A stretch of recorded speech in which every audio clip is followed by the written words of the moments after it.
पुणे या शाळेच्या शैक्षणिक वर्ष 2022-23च्या शिक्षक दिनाच्या कार्यक्रमामध्ये आपल्या सर्वांचे अगदी मनपूर्वक स्वागत. श्रोतेहो, प्राण्यांच्या उत्क्रांतीचा जर आपण इतिहास पाहिला की जाणवतं त्यामध्ये प्रमुख 4 टप्पे पडतात. जलचर, उभयचर, भूचर आणि सर्वात उत्क्रांत टप्पा म्हणजेच टीचर. आणि याच टीचर म्हणजे शिक्षकांचा हा आजचा दिवस. आणि आज मला असं अभिमानाने सांगावं असं वाटतंय की ज्या डॉक्टर सर्वपल्ली राधाकृष्णन यांनी आपल्या new English school Tilak road Pune या शाळेच्या इमारतीचं उद्घाटन करून आपल्या सर्वांना इथे अध्यापनाची द्वारे खुली करून दिली, त्याच स्वतंत्र भारताचे पहिले उपराष्ट्रपती आणि दुसरे राष्ट्रपती होणारे डॉक्टर सर्वपल्ली राधाकृष्णन यांच्या जयंतीनिमित्त संपूर्ण देशामध्ये हा शिक्षक दिनाचा कार्यक्रम आयोजित केला जातो. मी व्यासपीठावरील मान्यवरांना अशी विनंती करतो की कृपया त्यांनी ज्या मान्यवरांनी ज्या डॉक्टर सर्वपल्ली राधाकृष्णन यांनी या इमारतीचं पूजन केलं त्यांच्या प्रतिमेचं पूजन करावं. आणि त्याच वेळी माननीय बोरकर मॅडम यांना अशी विनंती करतो की कृपया त्यांनी ईशस्तवन सादर करावे.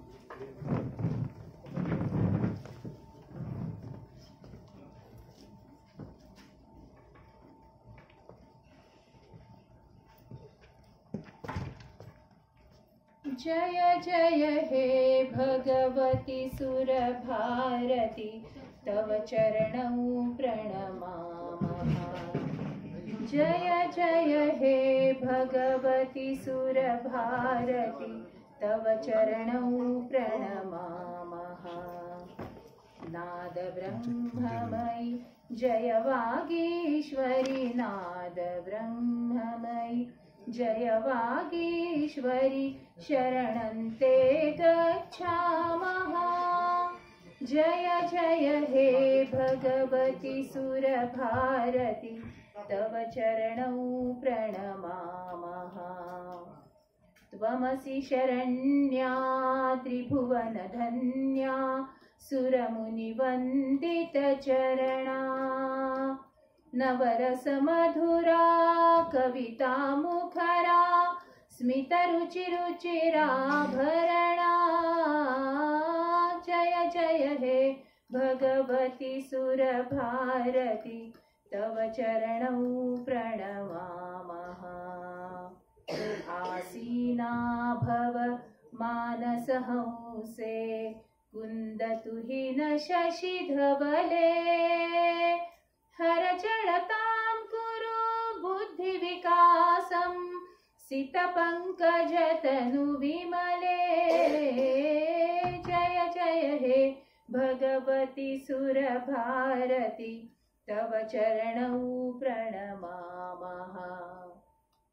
ललितकलामयि ज्ञानविभामयि वीणा पुस्तकधारिणी. मतिरास्तान्नो तव पदकमले, मतिरास्तान्नो तव पदकमले. ऐकुण्ठा विषहारिणी.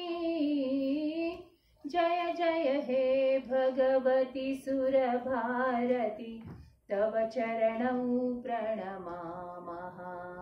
प्रणमामः प्रणमामः प्रणमामः.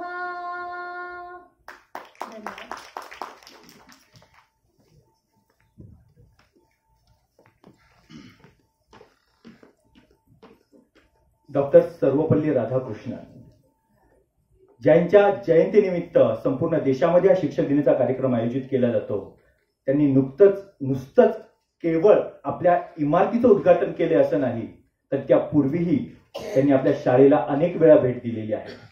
1939 सालच्या आपल्या शाळेच्या अंकामध्ये सुद्धा त्यांचा सचित्र अहवाल आपल्याला पाहायला मिळतो त्यांनी दिलेल्या भेटीचा. श्रोते हो, डॉक्टर सर्वपल्ली राधाकृष्णन यांनी या इमारतीचे उद्घाटन केले त्यावेळी या ठिकाणी जे शाळेचे मुख्याध्यापक होते ते होते संस्कृतचे गाढे पंडित माननीय पुना बिरकर. आणि त्यांच्यानंतर या शाळेच्या इमारतीमध्ये मराठीचे पाणिनी मोरा वाळंबे आणि भारत व अमेरिका यांच्या शिक्षण क्षेत्राची तुलना करणारे डॉक्टर द.न. गोखले यांसारखे महान शिक्षण तज्ज्ञ या शाळेमध्ये मुख्याध्यापक पदावर विराजमान झालेले आहेत. त्याच पदावर सध्या विराजमान असणाऱ्या माननीय मुख्याध्यापिका कोरके मॅडम यांना मी अशी विनंती करतो की कृपया त्यांनी आजच्या कार्यक्रमाचे प्रास्ताविक करावे. माननीय कोरके मॅडम.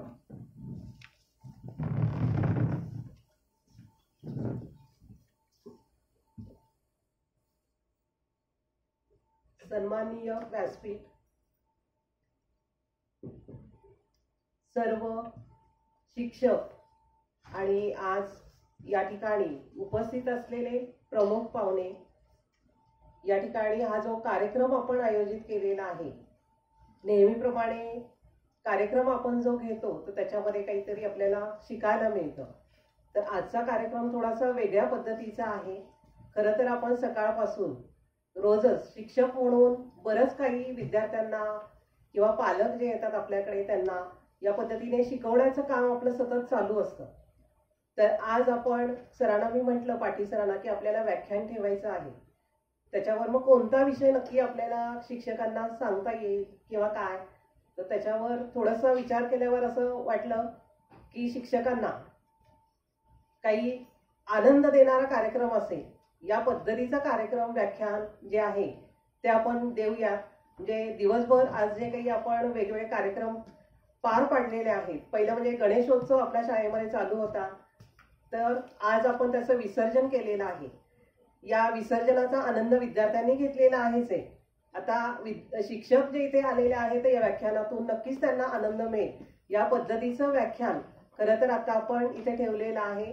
आणि त्याचबरोबर शिक्षक दिन हा 5 सप्टेंबर आपण नेहमी साजरा करतो, तर त्यावेळेला शिक्षकांना त्यांचा आदर करण्याची संधी जी आहे ती शाळेला मिळालेली असते. आणि म्हणूनच या संधीचा उपयोग करून आज इथे जे काही तुम्हाला शाळेकडनं दिला जाणारं जे काही भेट आहे, जी भेटवस्तू आहे, तर तो नक्कीच तुमचा सन्मान जो आहे वेगळ्या पद्धतीने करण्याची कल्पना इथे मी मांडली. आणि त्याच्यासाठी आपल्या शाळेतीलच काही शिक्षक आहेत, तोडकर सर आहेत, त्यानंतर रांगोळे सर आहेत, त्यानंतर आपले पदाधिकारी आहेत. या सगळ्यांच्या मार्गदर्शनातून एक नवीन अशी कल्पना आपण इथे मांडली आणि त्यामध्ये विद्यार्थ्यांना पण आपण सहभागी करून घेतलेला आहे. म्हणजे त्यांच्यातली कला, चित्रकला शिक्षक जे आहेत तर त्यांनी आपली कला दाखवली आणि त्याच्यातून विद्यार्थ्यांनी ते गायडन्स घेऊन एक छान असं ग्रीटिंग तयार केलेलं आहे. आणि त्या ग्रीटिंगमध्ये काही शुभेच्छा द्यायच्या आहेत, तर त्या शुभेच्छा काय द्यायच्या याच्यावर विचार केल्यानंतर असं लक्षात आलं की नेहमीच आपण म्हणजे मी तरी मीटिंगमध्ये किंवा इतर वेळेला सुद्धा आपण काही सारखं सांगत असतो आणि त्या पद्धतीने जे काही वेगवेगळी कामं शाळेमध्ये होत असतात तर त्याच्यामधून शिक्षकांच्या अंगी असणारे वेगवेगळे कलागुण हे खूप महत्वाचे आहेत आणि त्यांचं कौतुक होणं खूप गरजेचं आहे. आणि म्हणूनच आपल्या शाळेतील काही शिक्षक आहेत तर त्याच्यामध्ये तोडकर सर आणि रांगोळे सर यांनी कविता केलेल्या आहेत आणि त्या कवितेतून तुमचं कौतुक करावं असं मी त्यांना सांगितलं होतं. आणि लगेच त्यांनी या पद्धतीने म्हणजे अगदी सेवकांपर्यंत ऑफिस स्टाफ जो आहे तो या सगळ्यांच्या गुणांमध्ये ती कविता म्हणजे चारोळी म्हणूयात आपण त्या केलेल्या आहेत. त्यांचं खरं तर खूप खूप कौतुक सांगितल्याबरोबर म्हणजे शिकवण्याचं काम करता करता त्यांचं हेही काम चालू होतं आणि त्यातून कला जी आहे तर ती साकारलेली आहे. आणि या पद्धतीने काव्य कला या दोन्हीमधून आज शिक्षकांचा सन्मान आपण जो आहे तो करणार आहोत. पुन्हा एकदा शिक्षक दिनाच्या तुम्हा सर्वांना खूप खूप शुभेच्छा. धन्यवाद.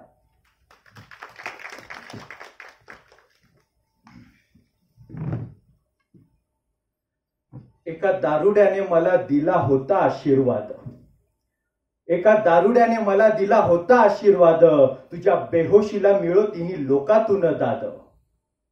शहाण्याने राहू नये कधी दारुड्याच्या चाकरीला, शहाण्याने राहू नये कधी दारुड्याच्या चाकरीला, पैसा मिळाला तरी वास येतो भाकरीला, वास येतो भाकरीला.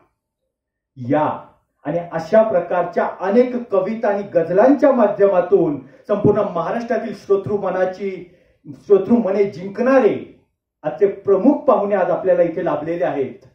तेव्हा त्यांचा सखोल परिचय करून देण्यासाठी मी माननीय पर्यवेक्षिका भोसले मॅडम यांना विनंती करतो. माननीय भोसले मॅडम.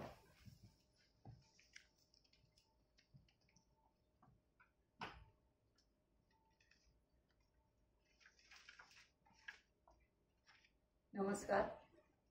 व्यासपीठावरील सर्व मान्यवर, सर्व शिक्षक बंधू भगिनी, शिक्षकेतर वृंद, आपल्या शाळेचे हितचिंतक, देणगीदार आणि आज पुरस्कार प्राप्त असणारे सर्व शिक्षक, सर्वप्रथम सगळ्यांना 5 सप्टेंबर शिक्षक दिनाच्या शुभेच्छा. 2 ओळी आधी ऐकवतेय. एक आदरणीय कोपरा प्रत्येकाच्या मनातील शिक्षक, अपूर्णाला पूर्ण करणारा, जगण्यातून जीवन घडवणारा, जीवनाला आकार देणारा, तत्वातून मूल्ये जपणारा, फुलवणारा, प्रेरणा देणारा, प्रवृत्त करणारा, सर्जनशीलता जागृत करणारा. कितीतरी विरुद्ध आपल्याला लावता येतील असं एक व्यक्तिमत्व म्हणजे शिक्षक. असंच एक व्यक्तिमत्व जे सर्जनशीलतेला जागृत करणारं आजच्या या आपल्या या कार्यक्रमाला प्रमुख पाहुणे म्हणून जे लावलेले आहेत ते म्हणजेच माननीय मच्छिंद्र भागाजी चव्हाण, भा चव्हाण. सरांची ओळख करून द्यायची तर मला वाटतं आपण कुठे ना कुठे कधीतरी त्यांचं नाव ऐकलेलं असणार आहे. आकाशवाणी, दूरदर्शन, चित्रपट या माध्यमातून त्यांची अनेक गीतं लोकप्रिय झालेली आहेत. अनेक नामांकित दिग्गज असलेले संगीतकार राम कदम, गजानन वाटवे, चंद्रशेखर गाडगीळ, अच्युत ठाकूर, रोशन सातारकर, भीमराव पांचाळे आदी संगीतकारांनी त्यांची गीतं स्वरबद्ध केलेली आहेत. शैक्षणिक अभ्यासक्रमात देखील त्यांच्या काही कवितांचा समावेश करण्यात आलेला आहे. पुणे विद्यापीठामध्ये बहिस्थ विद्यार्थी हा जो विभाग आहे या ठिकाणी त्यांची अनेक व्याख्यानं ही होत असतात. अनेक सामाजिक संस्थांमध्ये सर कार्यरत आहेत आणि याच त्यांच्या कार्यामुळे त्यांना अनेक पुरस्कारांनी सन्मानित करण्यात आलेलं आहे. यशवंतराव स्मृती पुरस्कार, कुसुमाग्रज स्मृती पुरस्कार, मृत्युंजय स्मृती पुरस्कार, भाऊ पाटणकर स्मृती पुरस्कार, URL फाउंडेशनचा गझल गौरव पुरस्कार, महाराष्ट्र साहित्य परिषदेचा श्रेष्ठता पुरस्कार अशा अनेक पुरस्कारांचे ते मानकरी आहेत. प्रेमशाळा कविता दर्शन हा त्यांचा कार्यक्रम अतिशय लोकप्रिय झालेला आहे. पृथ्वीराज प्रकाशन ही संस्था गेली 40 वर्ष सर चालवत आहे. अनेक त्यांचे कविता संग्रह आपण ऐकलेले आहेत, वाचनात आहेत.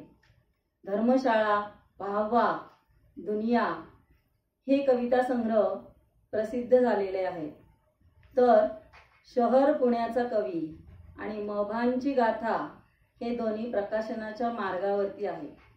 तर असे एक अत्यंत प्रख्यात कवी, गीतकार, तरुण वर्ग आणि गझलकारांचे लोकप्रिय असणारे हे व्यक्तिमत्व आज आपल्याला या ठिकाणी आपण त्यांच्या सहवासात आहोत आणि त्यांचे विचार, त्यांच्या कविता आपल्याला ऐकायला मिळणार आहेत. खरोखरच आजच्या दृष्टीने, आपल्या सगळ्यांच्या दृष्टीने हा दिवस हा अत्यंत मूल्याचा म्हणावं लागेल. तर अशा आजच्या या प्रमुख पाहुण्यांचं स्वागत आपल्या प्रशालेच्या मुख्याध्यापिका माननीय कोरके मॅडम यांनी करून द्यावा अशी मी त्यांना विनंती करते.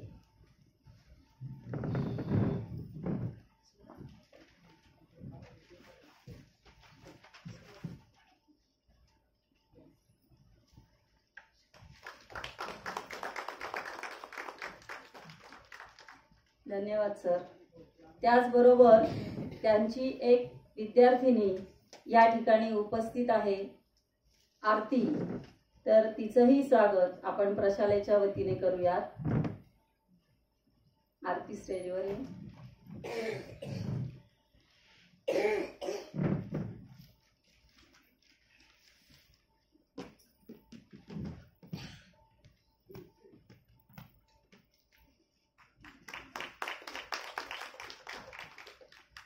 आजच्या या कार्यक्रमात आपल्या दोघांचंही प्रशालेच्या वतीने स्वागत, त्याचबरोबर उपशाला प्रमुख आणि शाला प्रमुख यांचंही या ठिकाणी स्वागत. यानंतर पुढील सूत्रे मी पाटील सरांकडे. धन्यवाद मॅडम. श्रोते हो, आजच्या शिक्षक दिनाच्या निमित्ताने केलं जाणारं गुरुवंदन हा एक विशेष उपक्रम आहे. याची नुकतीच प्रचिती आपल्याला आपल्या प्रस्तावनेमध्ये माननीय मुख्याध्यापिकांनी दिली.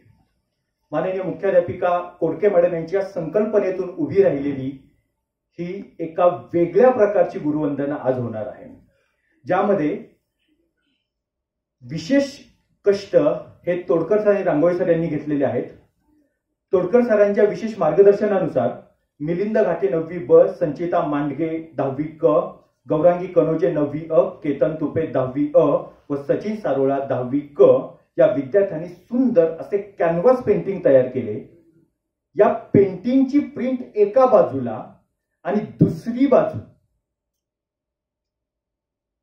दुसऱ्या बाजूला श्री रांगोळे सर म्हणजेच कवी प्रवीण राज यांनी प्रत्येक शिक्षकाच्या गुणवैशिष्ट्यानुसार एक एक चारोळी तयार केलेली आहे. आणि ही चारोळी तोडकर सरांनी त्यांच्या हस्ताक्षरांमध्ये लिहिलेली आहे. तेव्हा या संपूर्ण गुरुवंदनेच्या कार्यक्रमासोबतच आजच्या कार्यक्रमातील प्रमुख जे आपण सन्मान देत असतो, जे आदर्श शिक्षक पुरस्कार देत असतो, शिक्षकोत्तम पुरस्कार देत असतो, शिक्षकाचे पुरस्कार, या सर्व कार्यक्रमाची सूत्रे मी रांगोळी सरांकडे देत आहे. श्री रांगोळी सर.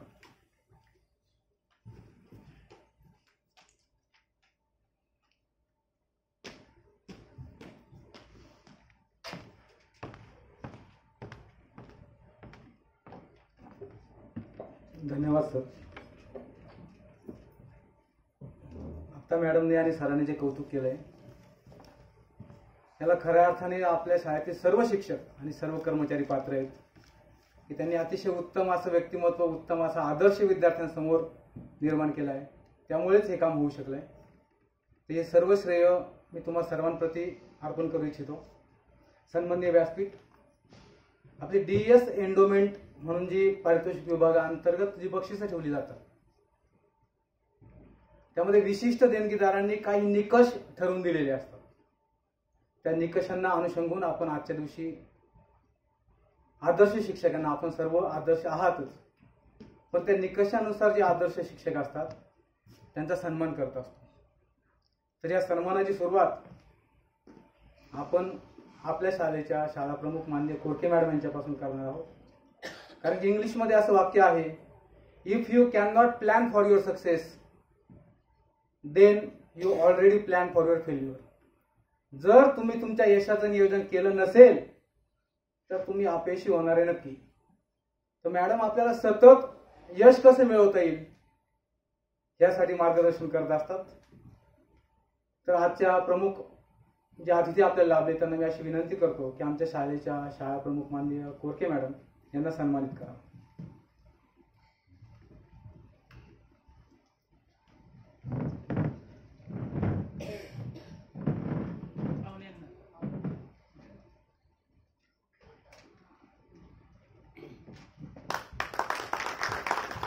धन्यवाद. आपल्या सर्वांना सतत मार्गदर्शन करणारे शाळेचे शाळा प्रमुख माननीय विसापुरे सर यांनाही आजच्या प्रमुख पाहुण्यांनी चव्हाण सरांनी सन्मानित करावं अशी मी त्यांना विनंती करतो.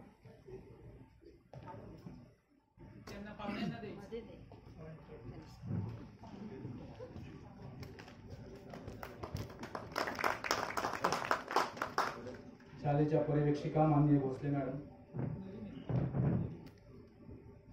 मी प्रमुख पाहुण्यांना पुन्हा विनंती करतो की त्यांनी शाळेच्या पर्यवेक्षिका माननीय भोसले मॅडम यांना सन्मानित करावं. धन्यवाद सर. मी व्यासपीठावरील सर्व मान्यवरांना आसनस्थ होण्याची विनंती करतो. आपल्या शाळेचे माजी विद्यार्थी केळकर यांनी एक गुरुदक्षिणा असा पुरस्कार ठेवलाय, जो अल्टरनेट मराठी आणि विज्ञान ह्या विषयामध्ये काम करणाऱ्या शिक्षकांना दिला. ह्या वर्षी हा पुरस्कार मराठी या विषयासाठी असणार आहे. ज्या व्यक्तीला हा पुरस्कार आहे त्या व्यक्तीविषयी मला एक वाक्य सांगावंसं वाटतं. एक हिंदी खूप छान गीत आहे. गीताचे बोल आहेत, नाम गुम जाएगा, चेहरा बदल जाएगा, मेरी आवाज ही पहचान है, कर याद रहे. ज्यावेळेस मी शाळेत जॉईन झालो त्यानंतर पहिल्यांदा मी मॅडमच्या एक गीत ऐकलं होतं, ऐसी लागी लगन. मला त्यावेळेस गीताची माझ्या माहितीनुसार जी समज होती ती समज काहीतरी पटीने वाढली, जी कित्येक पटीने वाढली की गीत काय असतं, कसं सादर करायचं असतं, गीतामध्ये सूर ताल कसा ठेवायचा. आणि एखाद्या शिक्षकानं आपल्या गीतामधनं विद्यार्थ्यांना घडवणं, जसं विद्यार्थ्यांना घडवण्याचे खूप आयाम असतात, तर गीतामधनं विद्यार्थी घडू शकतो ही समजही माझी पक्की झाली. का फक्त गीत हिंदी पिक्चर पुरतं नसतं किंवा मराठी पिक्चर मध्ये सादर केलं जातं त्यासाठी नसतं, तर विद्यार्थी घडवण्यासाठी सुद्धा गीत उपयोगी ठरू शकतं असं त्यावेळेस मला प्रकर्षाने जाणवलं. तर या गुरुदक्षिणा पुरस्काराच्या मानकरी आपल्या शाळेतील आदरणीय शिक्षिका मान्य दर्णे मॅडम, ज्या गेली कित्येक वर्ष मराठी आणि भूगोल या विषयाचं अध्यापन करतायत. मी त्यांना विनंती करतो की त्यांनी स्टेजवरती यावं आणि आजचे प्रमुख पाहुणे जे आहेत त्यांना विनंती करतो की त्यांनी दर्णे मॅडम यांचा गुरुदक्षिणा हा पुरस्कार देऊन सन्मान करा. अभिनंदन मॅडम.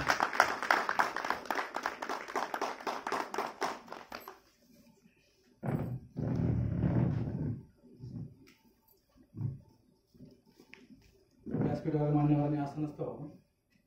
दुसरा जो पुरस्कार आहे आपल्या शाळेत ज्यांनी पर्यवेक्षिका म्हणून काम केलंय तो सुषमा विजय गायकवाड शिक्षकोत्तर पुरस्कार, शिक्षकांमधील उत्तम पुरस्कार. हा पुरस्कार देण्याचा निकष म्हणजे सिनियरिटीनुसार दिला जातो. यावर्षी ज्या शिक्षक किंवा शिक्षिकेला पुरस्कार आहे त्याबद्दल एकच वाक्य मी सांगणार आहे, बस नाम ही काफी आहे. तर आपल्या शाळेत मराठी आणि सामाजिक अभ्यास या विषयाचं अध्यापन करणाऱ्या मान्य पवार मॅडम यांना हा पुरस्कार मिळतोय. तर मी पवार मॅडम यांना विनंती करतो की त्यांनी स्टेजवरून पुरस्काराचा स्वीकार करावा आणि माननीय प्रमुख पाहुण्यांना विनंती करतो की त्यांनी शाळेतील पवार मॅडम यांना पुरस्कार देऊन सन्मानित करावा.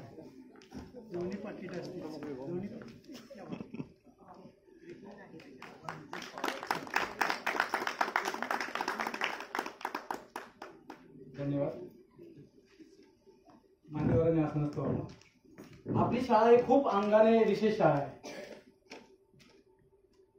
जसं की ऐतिहासिक वारसा आपण सातत्याने ऐकतो, विद्यार्थ्यांनाही सांगतो, पण या शाळेतील शिक्षक जे आहेत ते विविध उपक्रमामध्ये सातत्याने व्यस्त असूनही आपल्या शाळेचं नाव कसं उंचावेल यासाठी सतत प्रयत्न करतात. मग तो कला विभाग असू द्या किंवा ग्रंथालयामध्ये असणारे गोळे मॅडम असू द्या, सर्व शिक्षक हे आपल्या शाळेचं नाव कसं मोठं करता येईल यासाठी सतत प्रयत्न करतात. काही वर्षांपूर्वी आपल्या शाळेमध्ये एक विशेष असं एका विषयाला अनुषंगून प्रदर्शन भरवलं गेलं होतं. ते भरवण्याकरता आपल्या शाळेत त्यावेळेस असणारे वर्गटीवार सर, कला शिक्षक आणि आताचे तोडकर सर यांनी विद्यार्थ्यांना मदत मार्गदर्शन केलं होतं आणि व्यवस्थित काम केलं. त्यानंतर गोळे मॅडमनी त्या सर्व कामामध्ये विद्यार्थ्यांना मदत मार्गदर्शन केली. याच पद्धतीने शाळेतील सर्व शिक्षकांचा त्यामध्ये महत्वाचा वाटा. प्रदर्शन झालं, कौतुक झालं आणि आपण कामाच्या गर्तेमध्ये एवढं लोटले गेलेलो असतो, एक झालं की दुसरं काम त्यावेळेस आपले विचार चालू असतात. तर ते प्रदर्शन, त्यातील साहित्य जपून ठेवण्याचं महत्वाचं काम आपल्या शाळेतील एका शिक्षकाने.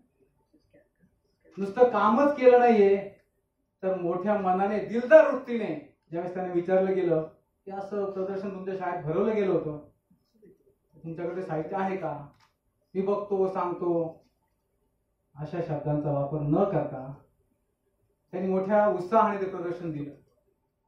आणि ते प्रदर्शन क्रांतिगाथा या भूमिकेत बंकर, ज्या ठिकाणी क्रांतिकारकांचं दालन केलंय त्यामध्ये आपल्या शाळेतील जनजाती संदर्भात असणाऱ्या चित्रांचं प्रदर्शन तिथे लावलं गेलंय. आपल्या देशाचे माननीय पंतप्रधान नरेंद्रजी मोदी यांनी त्या प्रदर्शनाचं उद्घाटन केलं.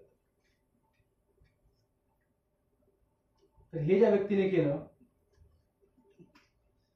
त्या व्यक्तीचा सन्मान करणं गरजेचं आहे. ज्यांना नुकताच राज्यपालांकडून एक छानसं पत्र आलंय ज्यामुळे त्यांचा उल्लेख आहेच, सोबत आपल्या शाळेचा उल्लेख आहे. तर आपल्या शाळेची मान सातत्याने उंचावणारे आपल्या शाळेचे ज्येष्ठ शिक्षक माननीय श्री पडेल सर, त्यांना स्टेजवरती येऊन सन्मानाचा स्वीकार करावा अशी विनंती करतो आणि प्रमुख पाहुण्यांना अशी विनंती करतो की सरांना त्यांनी सन्मानित करा. माननीय पडेल सर.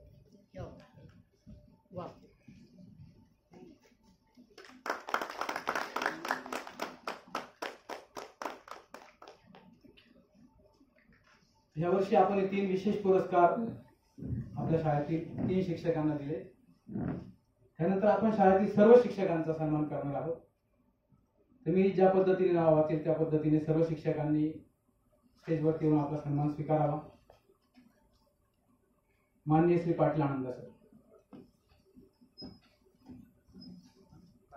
एनसीसीचं काम सर किती उत्तम पद्धतीने करताय आपण बघतोय. त्यानंतर डॉक्टर माळी मॅडम,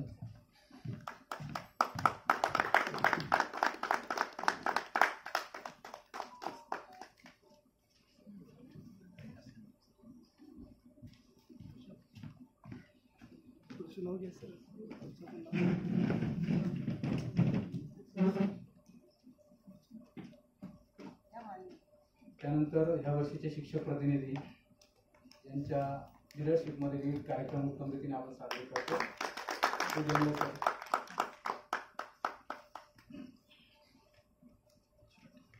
त्यानंतर श्री चिंचकर सर, त्यानंतर अजय शिंदे सर,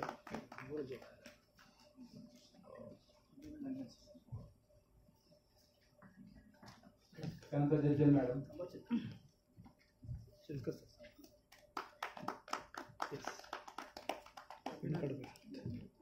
आपल्या शाळेतील सर्व शिक्षक अतिशय उत्तम रीतीने काम करतायत. आणि मी आता छाती ठोकपणे सांगू शकतो त्याला एक कारण पण आहे, माझा मुलगा ज्या शाळेत शिकतो. त्यानंतर Kanoje sir,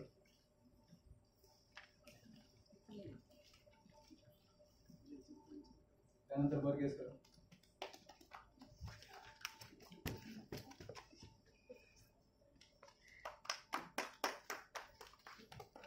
Ramdas sir,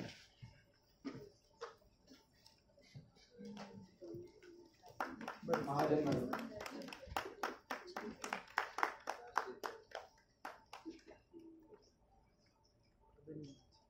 Borkar madam,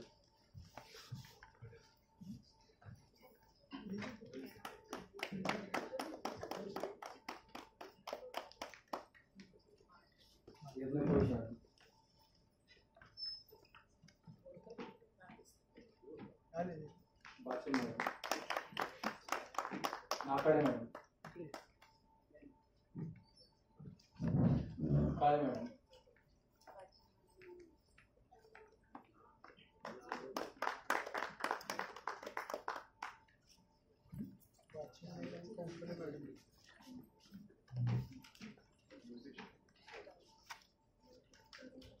Bhate madam,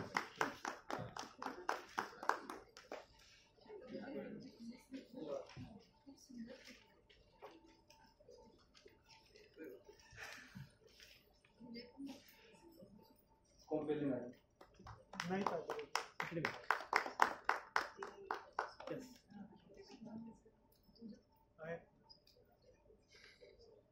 Kompeli madam, Mahajan sir,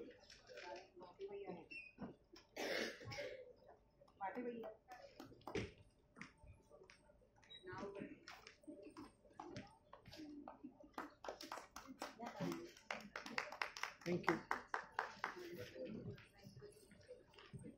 Mahajan sir,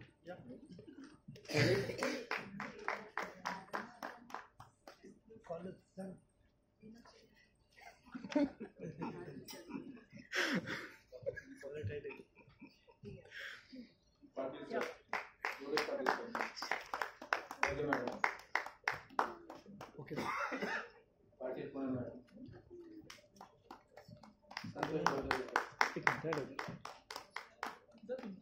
thank you.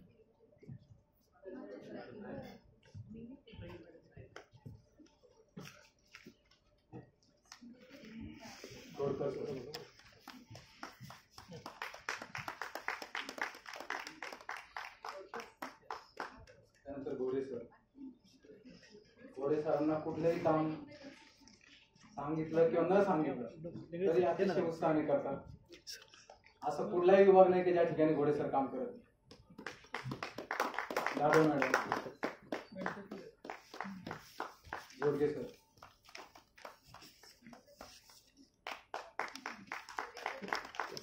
आपल्या सर्वांचे पगार वेळेत व्हावे म्हणून अविरत कष्ट घेणारे काळडे सर, गोळे मॅडम, त्यांच्या ज्ञान भंडारामुळे आपले ज्ञान वाढते आणि विद्यार्थ्यांच्या ज्ञानामध्ये खूप वाढ होते.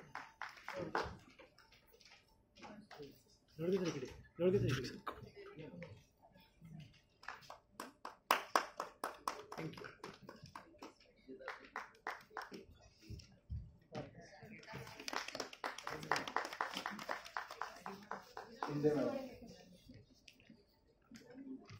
त्यानंतर जोशी मॅडम,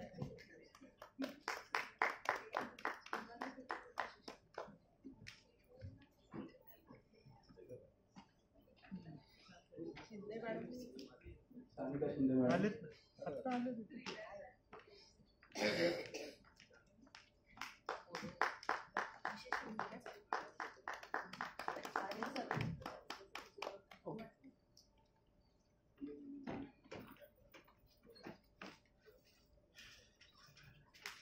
संगणक विभाग, मुलांना तंत्रज्ञ बनवणारे सर्व संगणक शिक्षिका, आरती बिडवे मॅडम, मोनिका दत्ते मॅडम,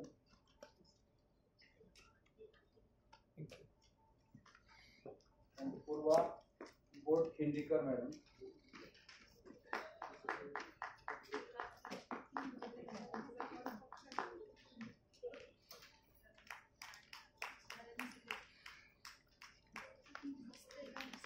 हात दिली की सतत ओ देणारे, मग ती बेलची असो किंवा आवाजाची असो, अशा आपल्या शाळेतील सेवक सोमवारी काका,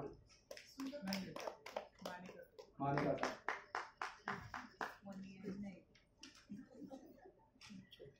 रोकडे काका,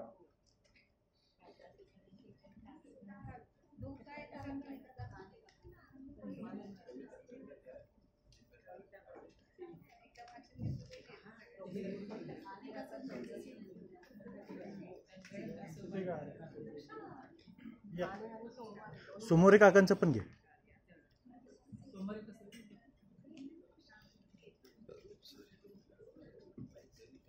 रोकडे काका,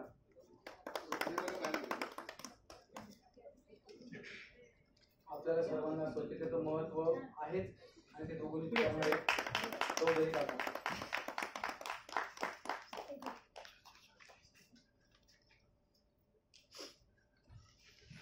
पुन्हा एकदा तुम्हाला सर्वांना शिक्षक दिनाच्या शुभेच्छा देतो. तुम्ही उत्तम काम करतच आहात.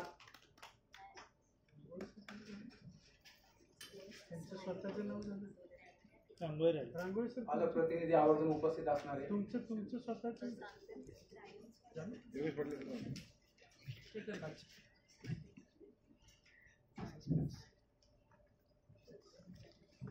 माहिती 2 वाक्य काय लिहिले ते ऐकायचे.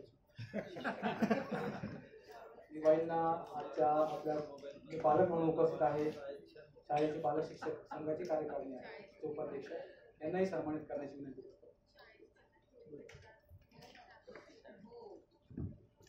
जाधव मॅडम, हा त्यांचं नाव आहे माननीय श्री जाधव.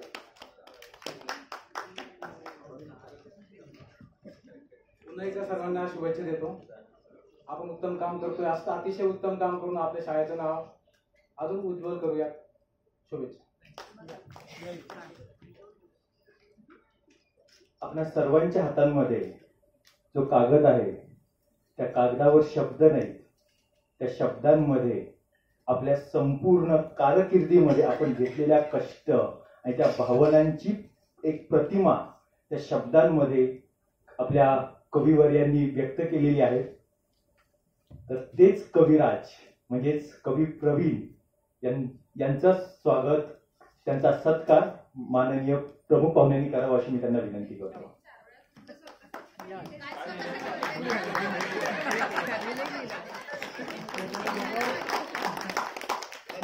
आपल्या ऐका, झुडके सरांनी पवारबाई झुडके सरांनी केले. हो सांगा हो. सलग भारत ज्यांचा मोबाईल बंद तरी कविता करण्याचा छंद.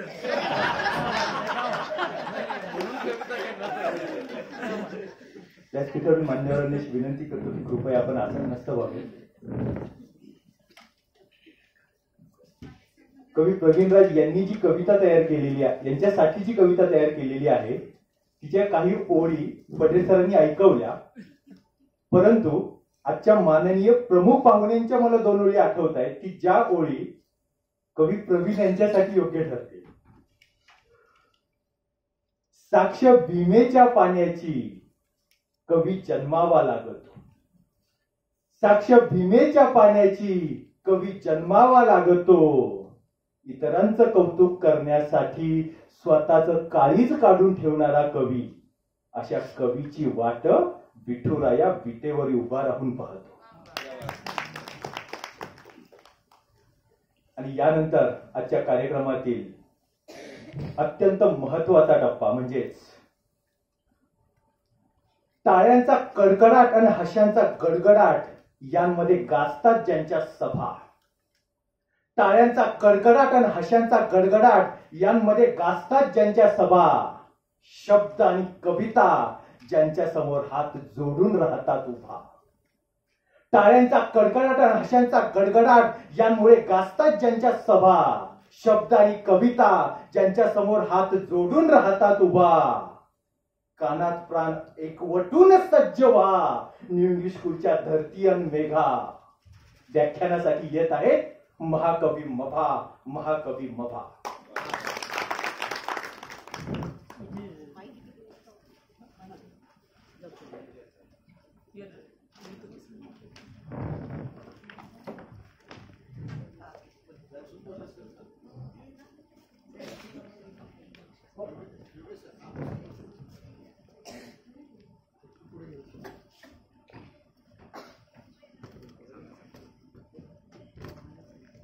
मित्र,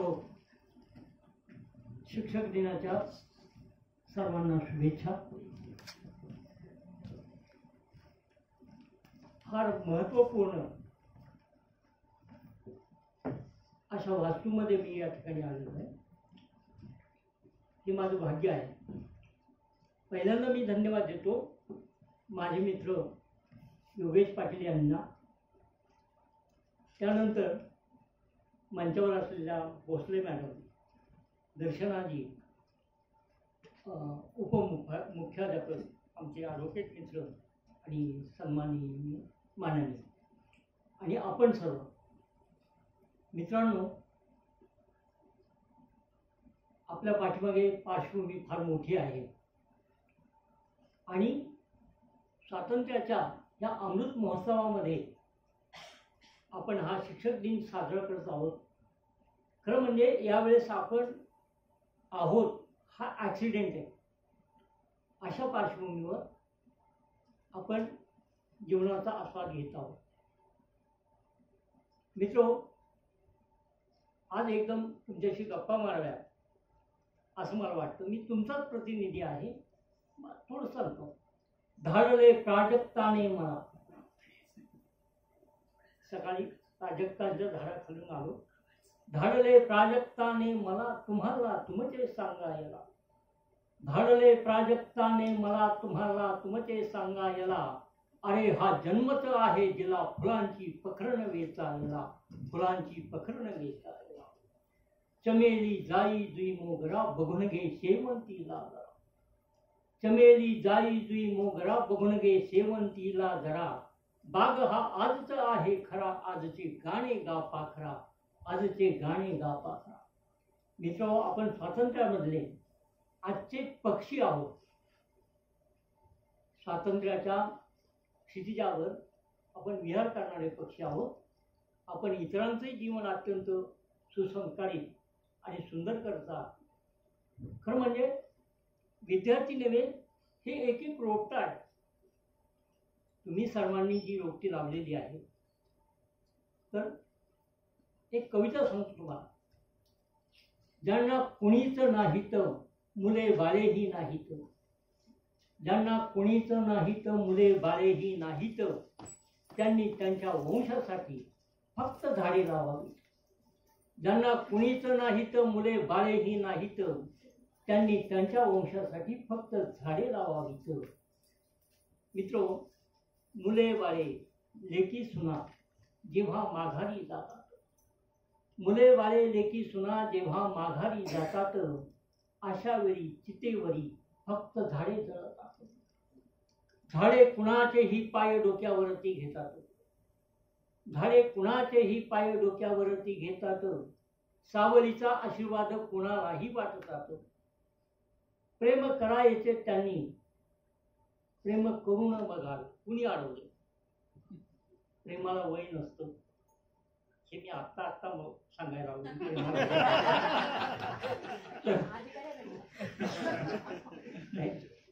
खरं म्हणजे मला तरुणपणात जेवढे फायदे मिळाले नाही तेवढे म्हातारपणात मिळतात. परवा आरती आणि मी ही मुलगी आम्ही डेक्कनवरून येत होतो, तेव्हा एका मुलाचं चालू होतं फाट फेअर अँड फाय, फाट फेअर अँड फाय मोबाईलवर. त्याच्या पुढे काय ते संभाषण जात नव्हतं. तेव्हा मी शेअर केला, फाट फेअर अँड फाय, फाट फेअर अँड फाय. तुमचं जमत नसत तर मी ट्राय करू काय? कुणी अडवलं कुणी अडवलेलं नाही.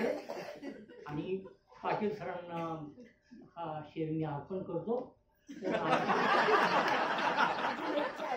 फक्त एक आहे की काही बाबतीत पाटील सर जेव्हा काय अडचण आली तर मला विचारतं, मला फोन करा, आधी विचारा, किंवा नाही शक्य झालं तर ऐनवेळी माझं नाव घेता. तुम्हाला धन्यवाद. अजून प्रेम करायचे त्यांनी प्रेम करून बघावे, झाडे आणि सावल्यांचे नाते बघून करा. प्रेम करायचे त्यांनी प्रेम करून बघावे, झाडे आणि सावल्यांचे नाते बघून करावे.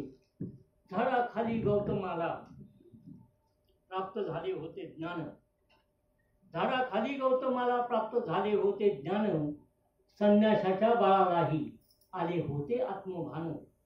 झाडे गाणे म्हणतात, झाडे टाळ्या पिटतात, झाडे गाणे म्हणतात, झाडे टाळ्या पिटतात, झाडे जिव्हाळा पाहून पाण्याकडे वळतात, झाडे जिव्हाळा पाहून पाण्याकडे वळतात.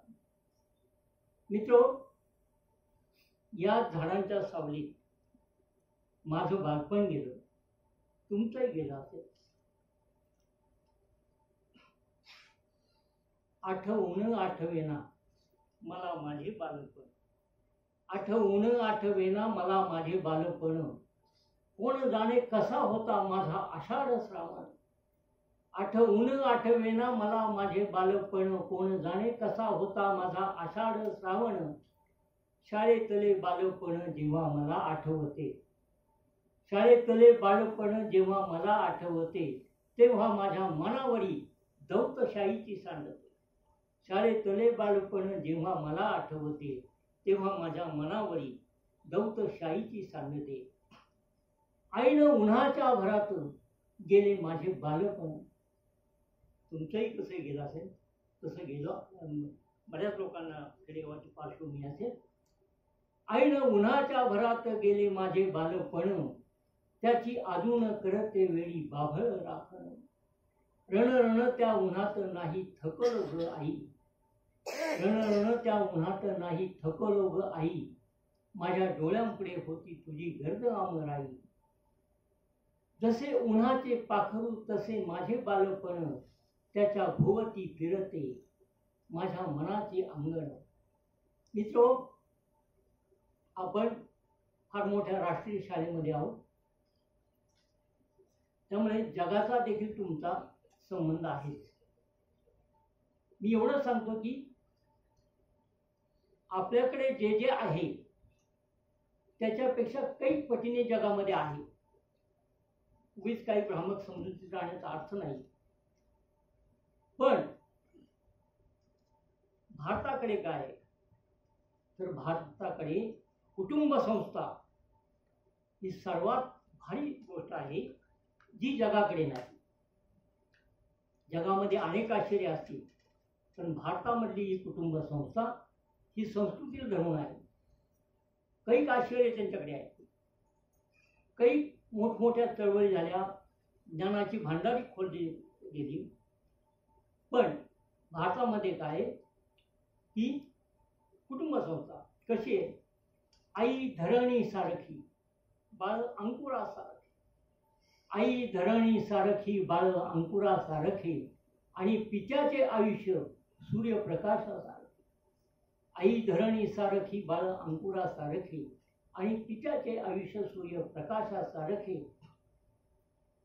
परवा गावी गेलो राजगुरुनगरला, तर बहिणी भेटायला आल्या. कशा वाटल्या? नद्यांसारख्या बहिणी बाप सह्याद्रीचा कडा, नद्यांसारख्या बहिणी बाप सह्याद्रीचा कडा, धरित्रीच्या वजनाचा आई रुपाया रोकडा, धरित्रीच्या वजनाचा आई रुपाया रोकडा.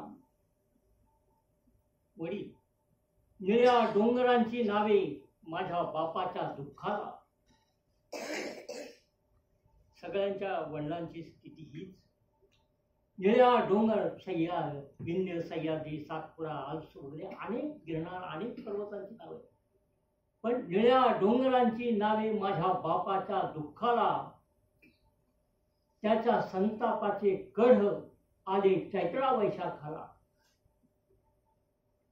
मित्र, माझा बाप साधा माणूस होता, तसा तुमचाही असेल, पंजोबाई साधत असेल तुमचा.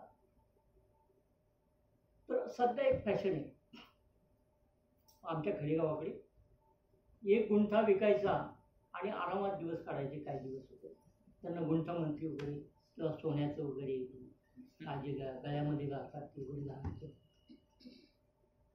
मित्र बघा, आणि ही सध्या फॅशन अशी की माझ्या बापाने विकली नाही, स्वतःची शेती कधीही बापाने विकली नाही, आणि म्हणून आज जरा बऱ्यापैकी स्थितीमध्ये आम्ही राहू आहोत. असो, तिला आयुष्याने जागा शिरा स्वतः जागा जमिनी विकून कैक झाले लखोपती, जागा जमिनी विकून कैक झाले लखोपती, माझ्या बापाने विकली नाही अखेरची माती, माझ्या बापाने विकली नाही अखेरची.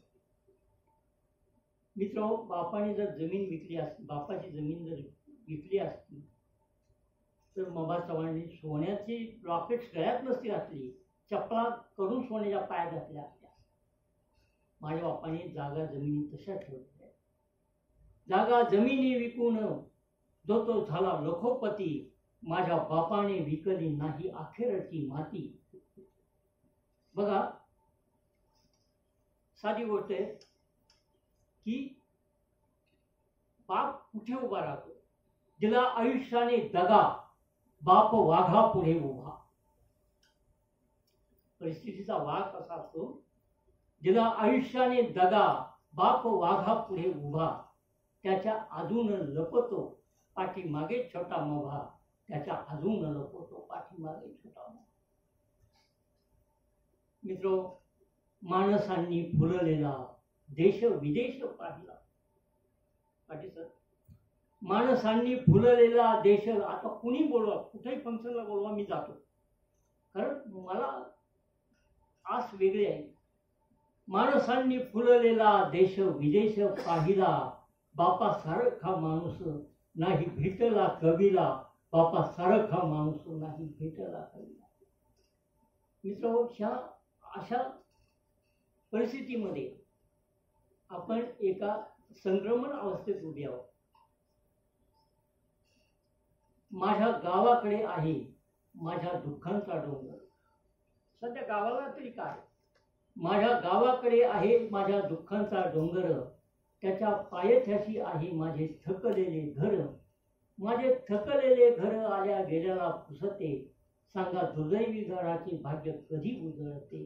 जागा जमिनी विकून तो झाला लखोपती, माझ्या बापाने असं होत नाही. शेती विकून चाललेली आहे, संस्कृती विकायला लागलेली आहे. असो, माझं दुःख वेगळं आहे, जे तुमचंही आहे की नाही मला माहित नाही, पण माझं दुःख आहे. माझ्या मुलांना येईना गंध गावच्या मातीचा येत नाही, संस्कृतीचा येत नाही.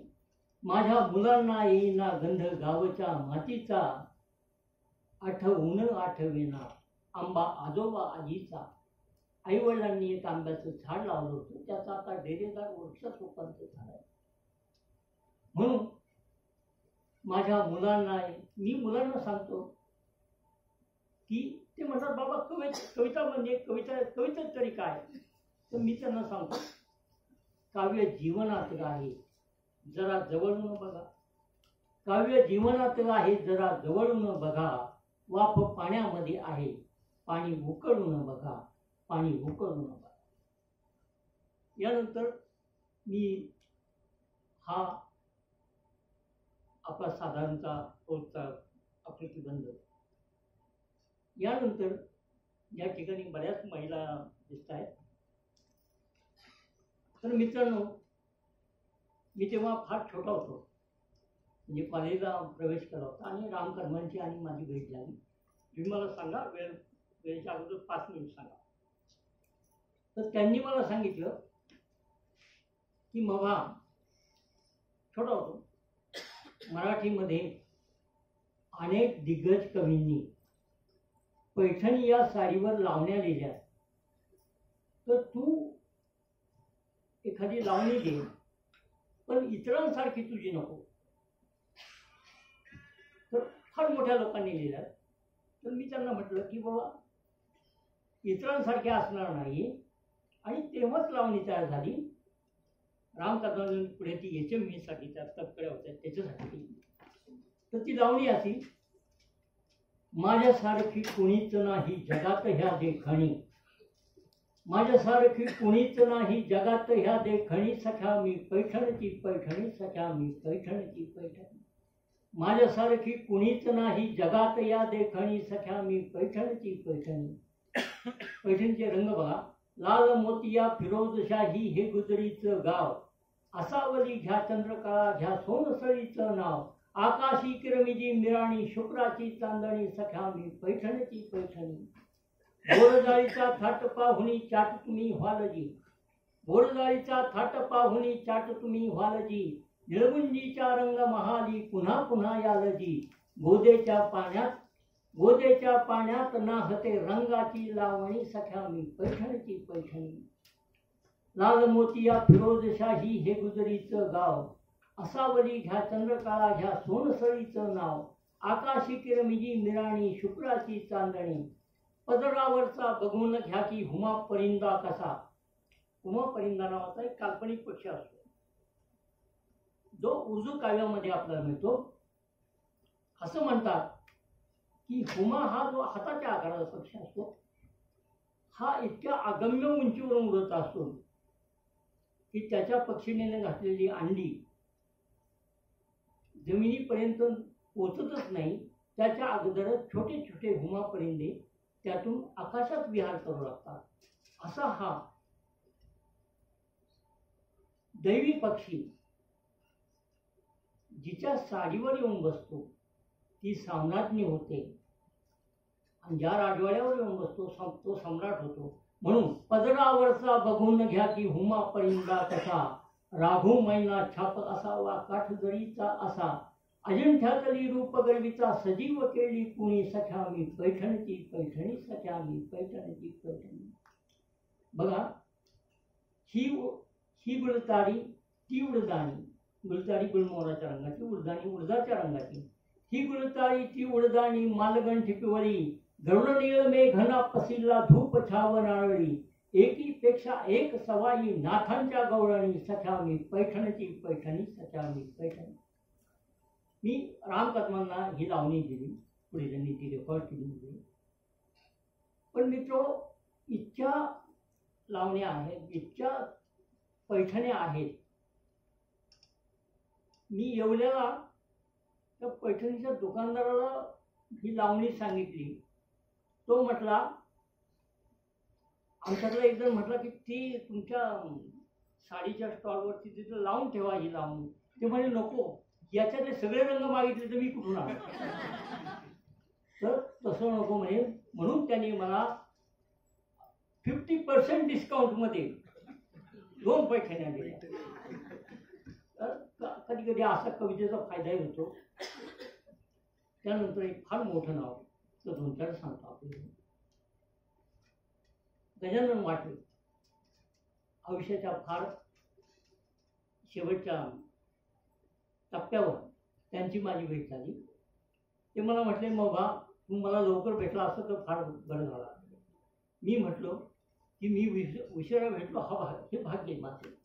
खरं म्हणजे मी उशिरा जन्माला आलो हे देखील भाग्य आहे माझं, कारण या शाळेमध्ये मी आलो हे महत्वाचं आहे. आणि तुम्ही भेटलात मला. मित्र, तर तेव्हा मी 2 ओळी केल्या होत्या. एक अनामिक सुगंध येतो अजूनही वाऱ्यावरी, भावगीत गायचे ते. तर एक अनामिक सुगंध येतो अजूनही वाऱ्यावरी, यावेळीला फुले लागली होती केव्हा तरी.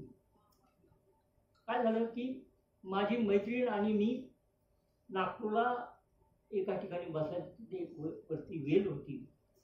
आणि मी अनेक दिवसांनी गेल्यानंतर तिथे काही शिल्लक नव्हतं.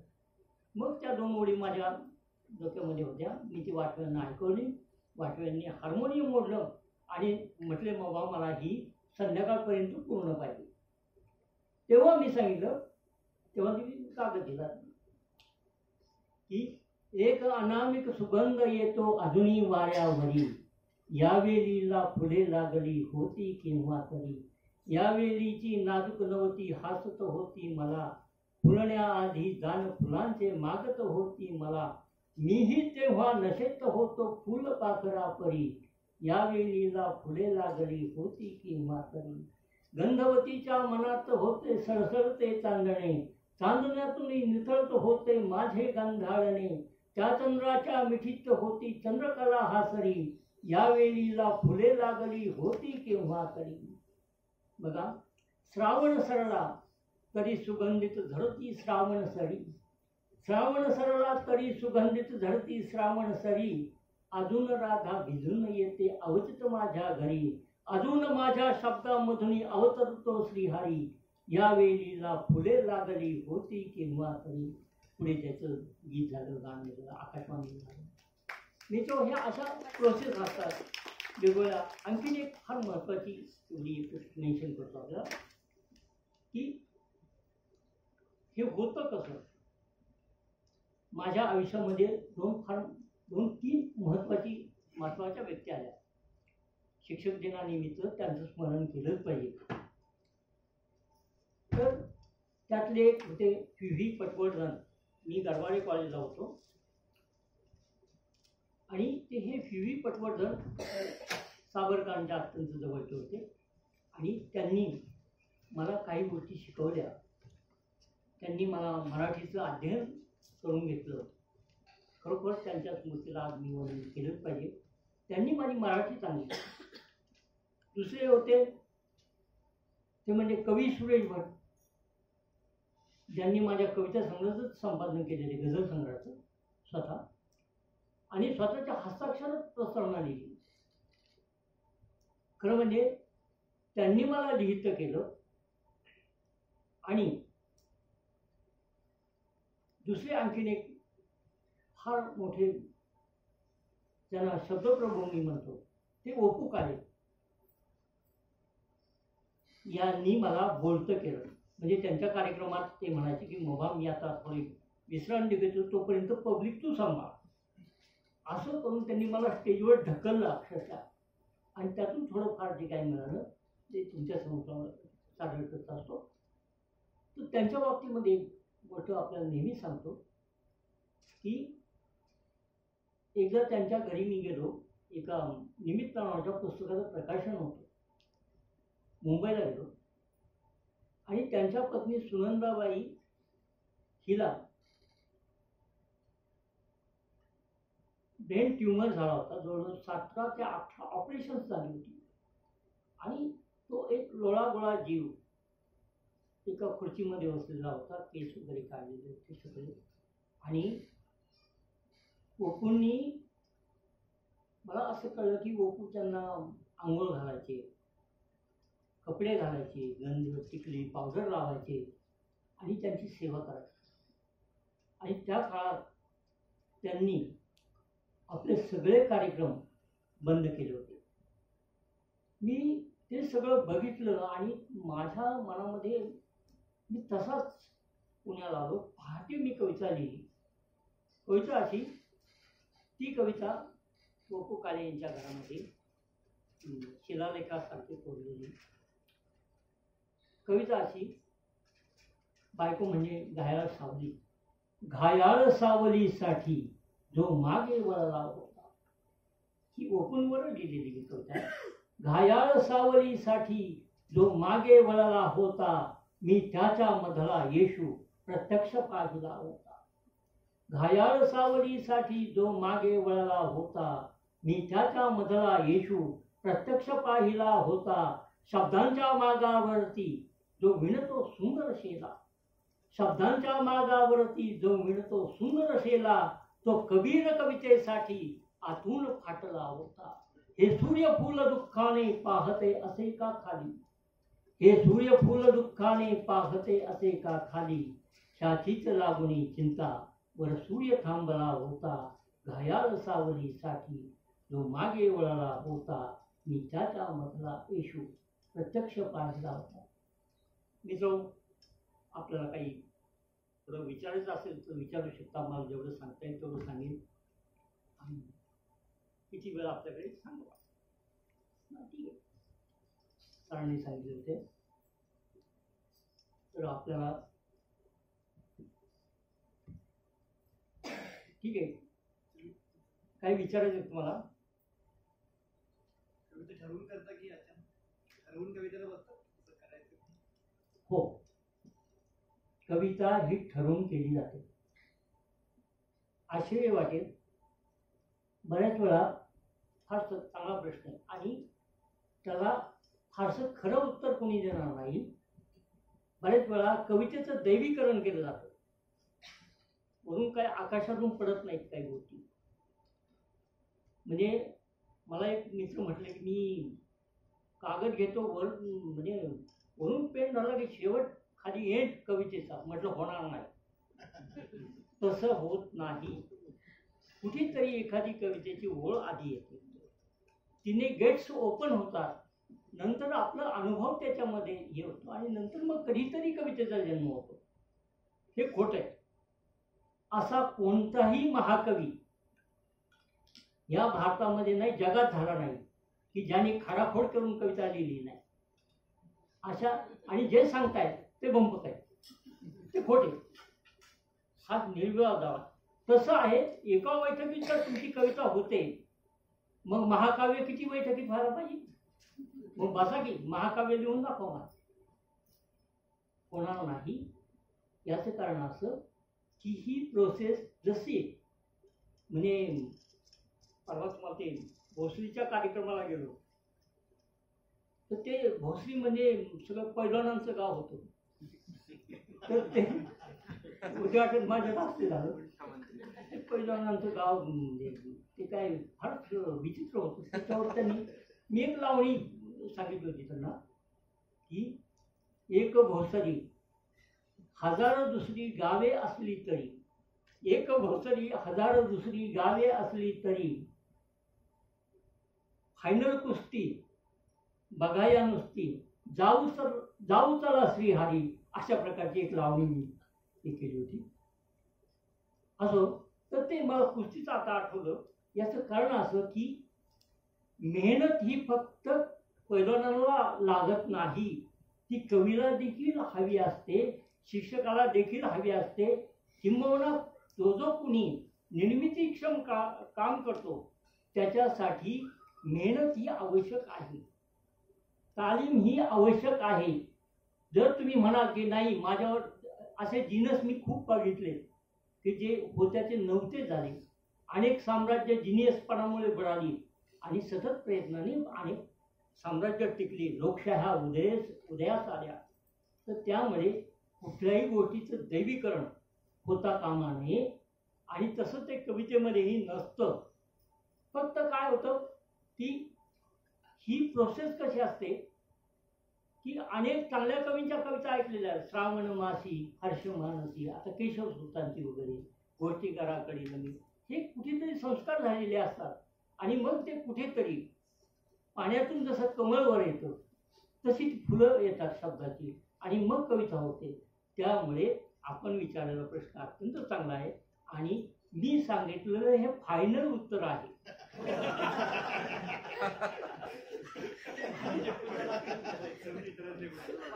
वाटव्या अण्णांना अजून चाल लावण्याकरता कोणत्या कविता दिल्या? त्यांनी पैठणीची केली, नंतर आणखीन एक लावणी केली, पुण्या गर्भारणारीचा रंग पाहून किवळा, आवळीच्या झाडावरी मन लावणी कावळा. तर त्यानंतर आता आपण समारोपाकडे जातो. एक प्रश्न आहे. हा सांगा. कवीचं मन हळवं असतं असं म्हणतात, तर हळव्या माणसाला कविता सुचते नाही.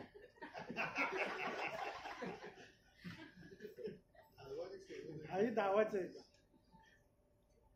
काय असतं, ज्या आंब्यामध्ये भरपूर रस असतो त्याचं कातडं जाड असावा, त्याप्रमाणे कवीचं मन हळवं जरी असलं तरी त्याचं बाह्य आवरण हे नारळाचंच असलं पाहिजे. म्हणून मी नेहमी शिक्षकांना एक म्हणजे मी कुणी मोठा नाही पण एक सांगितलं, शिक्षकाने नारळाचे झाड मनात लावावे, शिक्षकाने नारळाचे झाड मनात लावावे, अनुभवांचे श्रीफळ घेणाराला देत जावे, अनुभवांचे श्रीफळ घेणाराला. हा, तर आपला मुद्दा काय चालला होता? हळव्या मनाचं कवी असतात नाही, कवी इतके राजकारणी दुसरे कुणी नसतात. हाही माझा फायनल दावा आहे. माझा निवेदन. तर तुम्ही म्हटलं रसरशीत आंब्याची साल कठीण असावी लागते, हो. पण लोकांना कैऱ्या खूप आवडतात मीठ लावून, त्याचं काय? एक वयाचा प्रश्न. तुम्हाला पण काही आठवली? आतापर्यंतची आवडती कविता माझ्या आतापर्यंतच्या अनेक कविता झाल्या. कारण पहिली गोष्ट म्हणजे महाराष्ट्रामध्ये मी फुल टाइम कवी आहे. फुल टाइम कवी आहे म्हणजे असं काय ठरवून वगैरे काही सांगत नाही काय, जे येईल ते म्हणतो काय दुसरं काय. कारण मी ठरवलं होतं की कवितेमध्ये करिअर करायचं, त्यामुळे प्रत्येक कविता ही चांगली झालीच पाहिजे. तिच्यामध्ये एक अक्षरही कुणाला बदलता आलं नाही पाहिजे. 150 वर्षापूर्वी लॉर्ड मेकलेने IPC ड्राफ्ट केला, त्याच्यामध्ये इज अँड ऑन ऑर काहीच बदलता येत नाही. तसे तुमचे शब्द गोटीबंद पाहिजे, नाही दुसऱ्याला हलवता आलं पाहिजे. त्याप्रमाणे कविता हा फुल टाईम बिझनेस आहे. खरं म्हणजे कोणताही बिझनेस हा पार्ट टाइम नसतो, तर फक्त आपण किती मन ओढतो त्याच्यावरती अवलंबून आहे. तुम्ही हुशार असावा लागतो, नाही स्मार्ट असावं. तुमच्यासारखा स्मार्ट असावा, कारण त्याला बोबाजी करायची असते. काय राजकारणी माणसापेक्षा मला धोरणी कवीची नेहमी भीती वाटते. त्यामुळे मी आपण त्याच्यामध्ये ना आपण आपली कविता फक्त एक आहे की मित्र याच्यात राजकारण करता येत नाही, कारण तुमचा हात कुणी धरत नाही कविता लिहिताना. त्यामुळे अनेक राजकारणी माझ्यासमोर फेल झालेले. सांग आपल्याला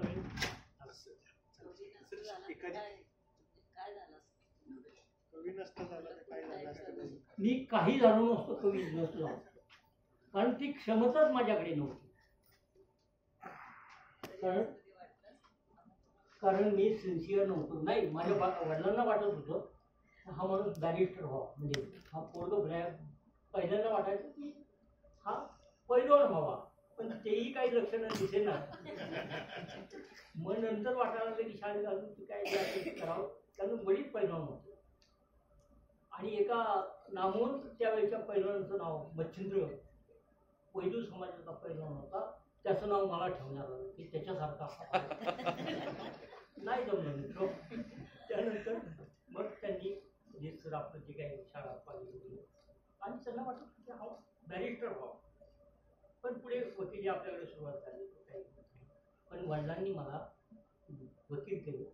मी अंगावर काळा कोट घातला, 6 महिने कोर्टामध्ये गेलो आणि तिथे मला मैत्रीण भेटली. तिने मला सांगितलं की बाबा इथं काय चॅलेंज आहे तुझ्यासाठी, तू कोर्टमध्ये येऊ नको. मनापासून वाटते का? ती म्हणे 100% वाटते, तू इथे येऊ. आणि अत्यंत प्रिय मैत्रिणीनं सांगितल्यामुळे तो कोर्ट मी कुंटेला काढून अजून गावच्या परत गेलो नाही. अनेक वेळा कोर्टात जाण्याचा प्रसंग आला, या वकिलासमोरही उभं राहण्याचा प्रसंग आला, पण वकील म्हणून नव्हे तर क्लायंट म्हणून. तर मित्र हा असा प्रसंग होता. तसं काही ते झालं नाही. पुढे मी कवीच झालो, कारण मग कोर्ट उचलून ठेवला आणि नंतर मग कविता करायला.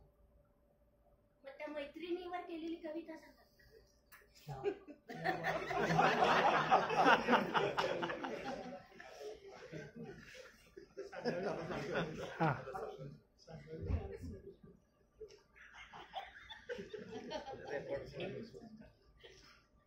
काय गरज?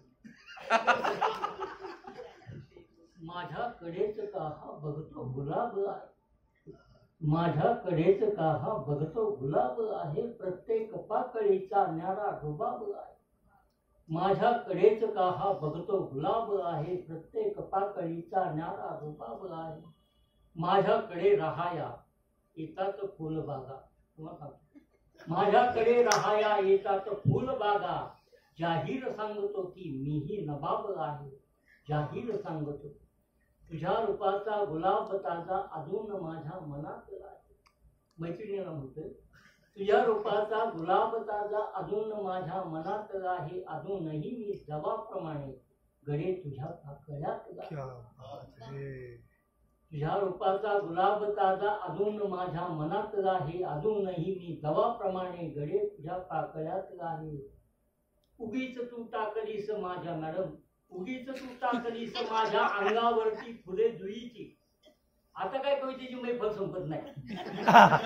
उगीच तू टाकलीस माझ्या अंगावरती फुले जुईची, क्षणभर झाला भास मलाही अजून मी चांदण्यात आहे. कधीच नाही मला भेटली रूप गर्विता वसंत सेना, कधीच नाही मला भेटली रूप गर्विता वसंत सेना, तरी कुणाची हिरवी सळसळ. कधीच नाही मला भेटली रूप गर्विता वसंत सेना, तरी कुणाची हिरवी सळसळ. आयुष्याच्या बनात आहे तुझ्या रूपाचा गुलाब ताजा अजून माझ्या मनात आहे. जरी जगाया कारण नव्हते, लोक म्हणतात बाबा तू म्हातारा होतच नाही, आता का वळे घेऊ का काय. जरी जगाया कारण नव्हते तरी अकारण जगलो नाही, जरी जगाया कारण नव्हते तरी अकारण जगलो नाही. तुझ्या कोवळ्या लावण्याची मिठीत माझ्या प्रभात आहे. तुझ्या रूपाचा गुलाब ताजा अजून माझ्या मनात आहे, अजूनही मी जवाप्रमाणे गडे तुझ्या पाकळ्यात आहे, अजूनही मी जवाप्रमाणे गडे तुझ्या पाकळ्यात आहे. कधीतरी आपण प्रेम कवितांचं